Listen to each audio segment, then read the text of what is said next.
গর্ভাবস্থায় কি কাঁচা কলা খাওয়া যাবে?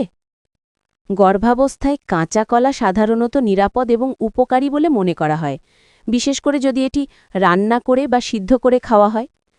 কাঁচা কলা একটি সবজি হিসেবে খাওয়া হয় এবং এটি অনেক পুষ্টিগুণে ভরপুর।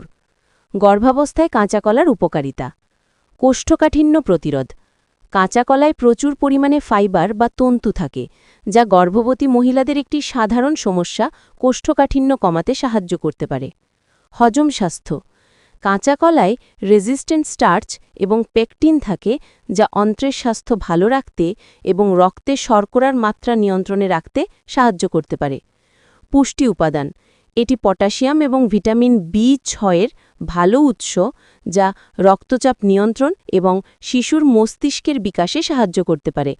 অ্যাসিডিটি বা বুকজ্বালা উপশম: কাঁচা কলার মোচা বা অনেক ক্ষেত্রে কাঁচা কলাও অ্যাসিডিটি বা বুকজ্বালা কমাতে সাহায্য করতে পারে। কিছু সতর্কতা: তবে কাঁচা কলা খাওয়ার সময় কয়েকটি বিষয় মনে রাখা ভালো।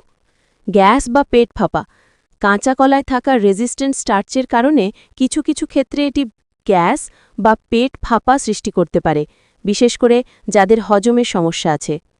রান্না করে খাওয়া: কাঁচা কলা সাধারণত রান্না করে বা সিদ্ধ করে সবজি হিসেবে খাওয়া হয়, যা এটিকে হজম করা সহজ করে তোলে।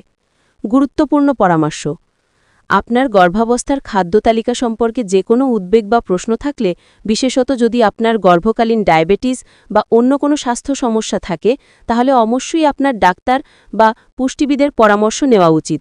তারা আপনার ব্যক্তিগত স্বাস্থ্যের অবস্থা বিবেচনা করে সঠিক পরামর্শ দিতে পারবেন।